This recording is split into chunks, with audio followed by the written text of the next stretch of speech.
Bonjour à tous, bienvenue sur la chaîne. On commence directement avec la heatmap pour donner un petit peu une idée de ce qui s'est passé la semaine passée. Semaine qui était relativement intéressante avec les earnings, le NFP, le FOMC. On voit qu'on a pas mal de stocks qui sont green.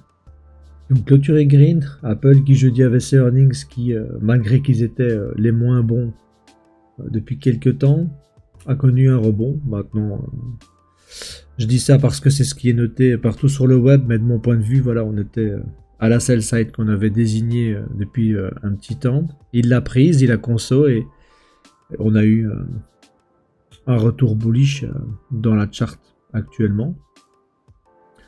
Je vais revenir aussi sur il y a 2 semaines quand moi je voyais plutôt les lots qui devaient être pris sur IS et NQ vu qu'on était tout proche. Du coup là j'ai eu tort, donc je me suis trompé pour l'instant. Il est revenu, on verra dans sa zone premium qui a initié le mouvement de sell, donc la FVG. IS lui il a dépassé NQ, il a terminé vendredi dedans, c'est quelque chose qu'on va regarder aussi. Et vu qu'on est lundi matin, du moins l'heure de Paris, on va regarder aussi ensemble comment je peux set up ma chart pour mon day trading de la semaine. Normalement le lundi je regarde pas vraiment les écrans parce que je m'en sers comme repère à partir du mardi, mais je vais vous montrer un petit peu ce que je regarde. Voilà. Alors on va commencer directement par le dollar. Donc le dollar depuis qu'il est venu ticker dans son volume in balance là-haut, on voit qu'il a commencé à consolider à la baisse et qu'on a eu cette accélération cette semaine lors du FOMC et du NFP dans cette FVG daily. Est-ce que le fait d'avoir tické dans le volume imbalance suffit à reverse pour revenir prendre des liquidités ici? Je sais pas, c'est possible. Maintenant, voilà, moi je suis un peu étonné de cette réaction du prix dans ce volume imbalance. Je vois personnellement un dollar haussier sur cette année. Donc de mon point de vue, si on venait ici, on devait venir chercher également ces sommets. Les marchés sont ouverts depuis donc hier. On voit qu'il est voilà, il a ouvert un petit peu baissier. On peut descendre en plus petit time frame, c'est intéressant de regarder ça aussi. Même si voilà, le lundi, ça peut rester comme ça toute la journée. Donc il a initié un range ici, on va dire, avec cet FVG là, ça peut être intéressant à regarder. Et on a tout ceci devant nous. Donc voilà, on est lundi, on va checker un petit peu ce que le marché peut nous offrir cette semaine, sachant qu'on n'a pas beaucoup de news, c'est relativement calme. Du moins lundi, mardi. On a des news à partir de jeudi et vendredi, donc à voir si on aura vraiment quelque chose d'intéressant cette semaine. Si on regarde la semaine d'après, c'est déjà un peu plus intéressant. Mardi, mercredi, jeudi et même vendredi, une petite raid, donc c'est peut-être plus sympa la semaine prochaine. Maintenant, à voir si le fait que ce soit calme va pas donner des setups un peu moins volatiles et moins compliqués qu'on a eu cette semaine. Donc voilà, ça c'est pour le dollar. Donc si on revient en conclusion, pour moi, voilà, là je suis un peu, ouais, on dirait comme on dit, le cul entre deux chaises. On est à l'équilibrium de toute cette jambe, donc voilà, venir encore bosser peut-être 50% de cette mèche sur des repères que voilà, je rajoute petit à petit quand j'ai plus quand j'ai pas une liquidité proche, sell side, buy side ou un premium en FVG. Là je prends les longueurs de mèche également, donc ça peut éventuellement me donner des bonnes infos. Si on regarde le 4 heures, voilà, c'est pas, on a encore de la marge au niveau de la FVG, mais chose qu'on dirait qu'il essaye d'aller chercher, à voir un petit peu comment ça va se passer le restant de la journée. Donc pour NQ, on a, allez, une fois qu'on a pris ces sell side, qu'on a comblé cette FVG, on a vu cette consolidation ici, cette conso tout ici. Donc on était, je pense à peu près ici, où moi je voyais ce lot être pris, chose qu'il n'a pas fait. On voit qu'il a fait sa conso, il est remonté petit à petit. Ici on a une journée complètement à la vente, donc c'est purement un type de prix de consolidation. On remonte et on atteint enfin cette FVG. Parce qu'une fois qu'on était ici, c'est clair que le draw of liquidity était ici. Donc la target, c'était cette inefficience. Et là, on voit que vendredi, il a clôturé allez, quasiment parfaitement à 50% de cette FVG daily. C'est pour NQ. Ok. Et là, on voit que ce dimanche, quand il a ouvert, il est revenu prendre les liquidités très rapidement. Et on repart. Donc voilà, on a eu un run d'une liquidité ici. Donc de mon point de vue, on peut voir éventuellement dans les premiers jours à venir un retour dans cette zone-ci. À voir un petit peu si on commence par confirmer ça en prenant ce lot et celui-ci. On peut descendre en plus basse time frame. Donc là, on a déjà eu une belle réaction. Ce qui est intéressant de voir en début de semaine, c'est le New Week Opening Gap. Donc vous le voyez, il est ici. Donc on a tout ce range là qui a été créé le dimanche à l'ouverture. Ça c'est intéressant à garder à l'œil toute votre semaine de trading. Ici on est dans l'horaire de l'Open de Londres. Je vais la noter ici. Donc c'était 3 heures. De 3h à 4h, ICT nous enseigne qu'on peut s'attendre à un setup Silver Bullet en time frame 1 minute, 5 minutes, peu importe. Le plus souvent, c'est en 1 minute, tu auras des belles entrées. En 5, tu peux avoir une structure intéressante. Donc, ici, on voit clairement le prix qui a fait son Judas, qui a pris toute cette liquidité qui était ici. Et là, il réintègre. Et il est revenu, il revient rapidement dans sa FVG Premium, 15 minutes. Donc c'est aussi potentiellement un double Judas qui peut être créé par le prix. Liquidité haute, liquidité basse. Et on initie le réel mouvement. Ça peut être quelque chose qui se passe comme ça aussi. Ce que j'aime bien regarder, c'est également ce qui s'est passé à partir de la London Kill Zone, donc là de 2h à 3h. On voit qu'on a déjà eu une expansion aussi. Ici on a donc un Judas, donc ça peut être intéressant peut-être d'ici d'avoir une continuation à la vente. Donc ça c'est pour NQ. Qu'est-ce que je veux comme objectif cette semaine?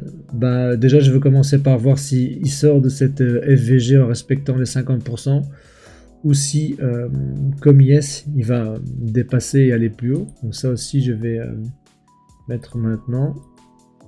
Donc sur Yes, on avait cette FVG Daily qui était ici, qui a complètement été comblée par le marché.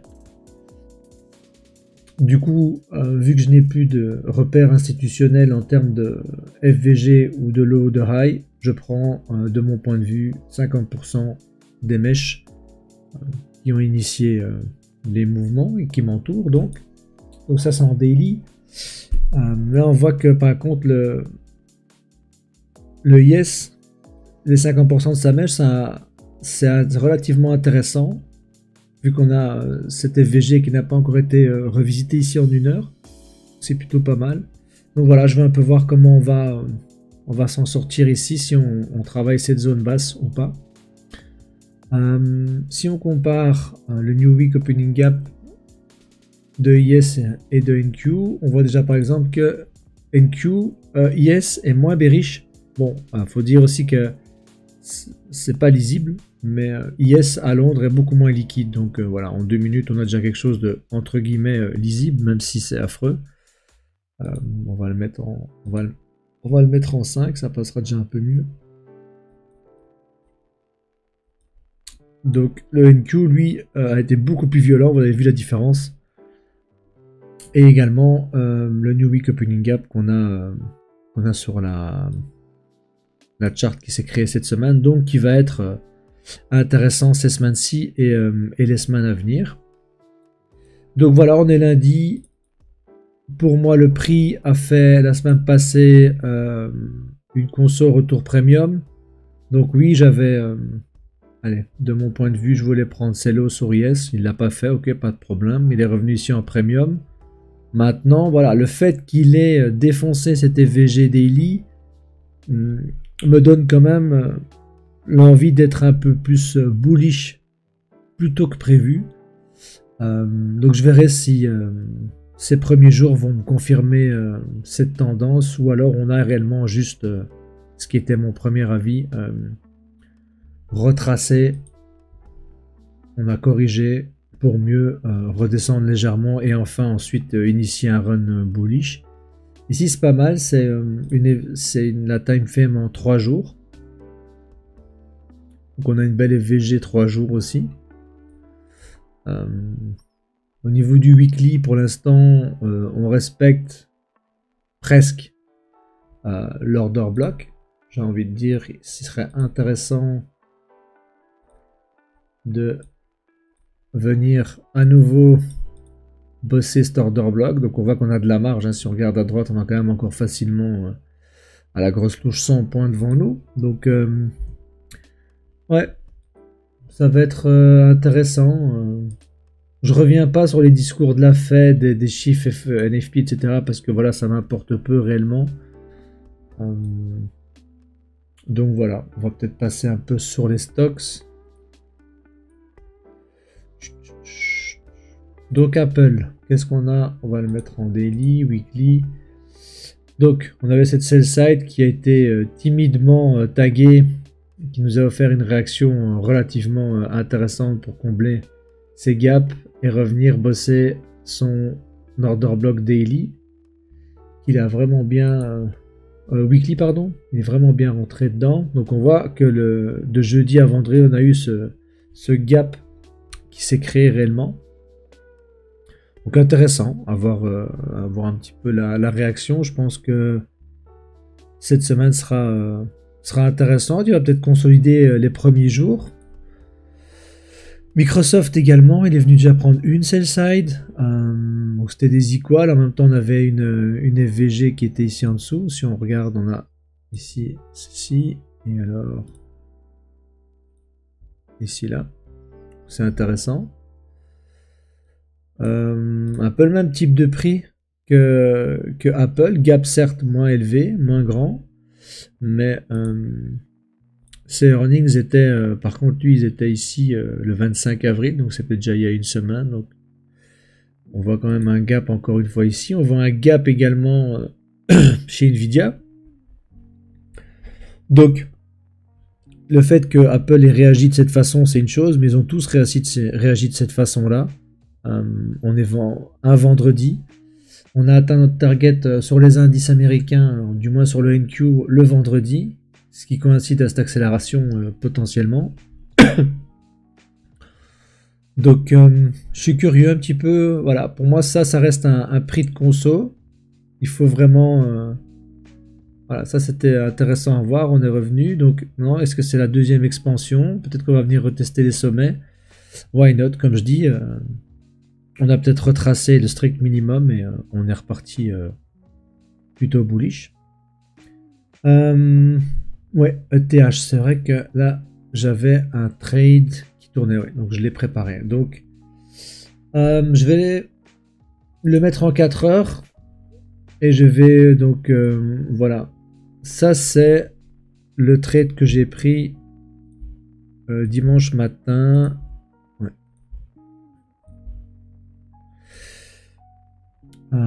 Si je me trompe pas, c'était ça. Ouais, c'était dimanche matin. Je me suis installé devant les charts, j'ai regardé un petit peu ce qui se passait et j'ai trouvé ça relativement intéressant d'après mon setup que j'attendais et que j'aime utiliser. Je suis rentré un tout petit peu trop tôt si on voudrait être parfait, vu qu'on voit qu'il est revenu en 4 heures une deuxième fois dans cette zone, mais pour moi ça me dérangeait pas vu que mon stop était au-dessus de cette candle. Ok. Donc le short s'est déroulé ici, je pense à 3321, quelque chose du genre. Donc on est quasi dans le high daily. On est vraiment dans cette mèche. J'ai sorti pas mal de la position assez low, donc ceci, ces equals. Donc pour vous donner une idée, c'est pour ça que j'avais cliqué sur la position short. Voilà, peu de choses près. On était là, comme ça. Donc c'est un trade qui a été pris le dimanche, qui a tourné jusqu'au mercredi. Voilà. Et si on descend en basse time frame, c'est intéressant de voir voilà, le mouvement complet qui a été fait, pris. Donc en 15 minutes, je prenais le temps tous les jours d'un petit peu regarder comment ça se passait, même si j'étais persuadé qu'on devait prendre ces lots. Par contre, de nouveau, je suis relativement étonné quant à la réaction une fois que ces lots ont été pris. Donc ça, c'est quelque chose qui m'a relativement bien étonné. Donc je vais voir si ce high sera pris à court terme. Si oui, alors je pense qu'on va encore aller un peu plus haut dans le prix. Donc actuellement, j'ai encore une position qui court dessus, mais je suis à break-even, donc je pense que mon stop doit être quelque chose par ici. J'aime pas le descendre trop en positif parce que parfois, même souvent, voilà, on a ici des petits FVG premium qui peuvent être retiqués. Tu te fais sortir ici. Tout ça pour essayer de gagner ceci, alors que bon, le run a déjà été relativement clean. On parle de à la grosse louche ouais, quasiment 15% du move, enfin non, tout le move a été pris du top au low, et on a 15% de profit sur toute la descente, à peu près sur 2 jours et demi, vu que le mercredi c'était en matinée, ouais, c'était à l'Open de Londres où il a tické le TP. Donc voilà, ça c'est un petit peu un setup qui est basé sur tous les enseignements d'ICT. Donc on est revenu en FVG Premium haute time frame. Idéalement, le prix se suit ici en daily. La crypto, je suis en daily, je descends en 4 heures et voilà, ça me suffit. C'est pour ça aussi que voilà, quand j'ai vu cette candle là à l'endroit qui m'intéressait, donc dans le respect de la borne basse de la FVG et donc le respect des 50%, là je me suis dit ok, il y a quelque chose à tenter, à jouer. Et si on prend la FVG purement daily, voilà, on a, pour moi, toute cette zone là était intéressante. Et donc quand on est venu la ticker légèrement, pour moi c'était bon. Et je suis alors rentré à ce moment-là, même si il nous a fait un deuxième run. Et quand j'ai vu plus tard dans la journée qu'il m'a fait ce run là, je pense que je suis revenu, on était quelque chose par ici. Et qu'on on est redescendu, ça a confirmé mon biais parce qu'il nous a refait une prise de liquidité, displacement, on revient, FVG, displacement, il attaque directement les lots et maintenant il va revenir premium. Donc techniquement il peut revenir toute cette zone-ci ou toute cette zone-ci ici. Je vais retirer ça. Toute cette zone-là. Et avant de connaître un éventuel retracement. Long terme, bah, comme les indices américains, c'est un prix qui est dans, là on est dans une conso, donc on a un prix qui descend et qui monte, il chasse les lows, il chasse les highs. C'est pas impossible qu'ils prennent ici ces lows et du coup peut-être qu'il va encore retester comme sur les indices. Je pense qu'il y a pas mal de chances qu'on ait déjà la réaction nécessaire pour repartir bullish. À l'heure d'aujourd'hui, je sais pas trop. J'ai pas d'avis sur le prix. BTC, ce qu'il nous fait ici est quand même plutôt clean. On est en daily, donc c'est quand même pas mal. Le weekly est bien également. On est venu dans cette FVG que j'attendais au niveau weekly. Donc pour moi, le travail est fait sur BTC à la baisse. On peut repartir sainement bullish. Le monthly également. On est revenu bosser la partie supérieure de son FVG. Donc franchement, bon, souvent ces types de retracements-là sont signes de force dans une direction. Donc on était clairement bullish. Et on n'a pas réellement offert de short clean ou de mouvement exponentiel au niveau du sell-off. C'est pourquoi dans ma tête j'étais toujours resté plutôt bull sur le marché en général depuis donc mi-avril. Donc voilà, c'est pas mal. Maintenant, rien ne nous empêche de venir également dans cette premium ici. Donc c'est une première réaction intéressante ici, là. Si on n'a pas une expansion après le retour ici, il est clair qu'alors cette zone-là sera revisitée, donc en commençant par ce lot et cet FVG. Donc ici on a pris une première FVG qui n'est pas la premium de la jambe en weekly parce qu'on a ce lot, on a ce high. Donc techniquement, qu'est-ce qu'on veut? On veut une FVG, donc une liquidité premium. Donc quand on dit premium, donc quand je veux acheter en dessous de l'équilibrium ou à l'équilibrium, chose qu'on a quasiment fait, mais pas réellement. Donc faut pas non plus trop vite se dire qu'on est reparti, parce qu'il y a quand même pas mal de possibilités qu'on revienne ici plus bas. Pour ETH, même chose. On a ici donc le lot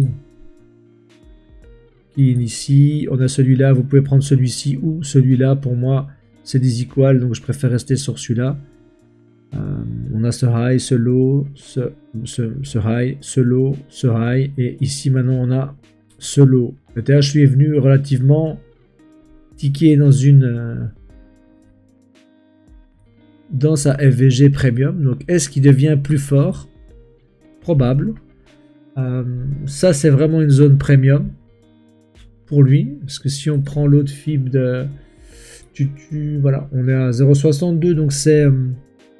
on est dans l'OTE, donc dans l'Optimal Trade Entry. Donc, l'entrée optimale de trading pour une continuation entre 0,60 et 0,75, c'est vraiment optimal. Si vous seriez rentré en longue au tick de cette FVG, votre stop se trouve en dessous de cette mèche qui a créé ce breakaway gap pour s'extirper de la conso et passer également cette FVG qui était ici en face. Ok, vous verrez souvent des grosses candles de la sorte quand vous devez sortir soit transpercer un breaker, donc ce genre de choses, soit passer des inefficiences de marché type FVG.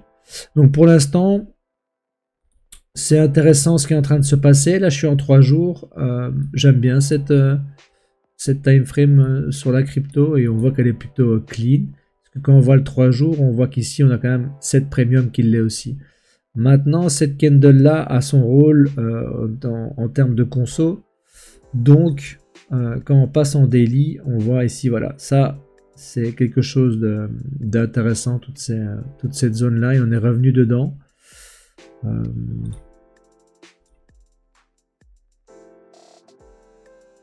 instant. Voilà. C'est pour ça que donc je disais que cette candle était intéressante. C'est là 3 jours, si je ne me trompe pas, on va la mettre. Ouais, on est dedans. Tac, voilà.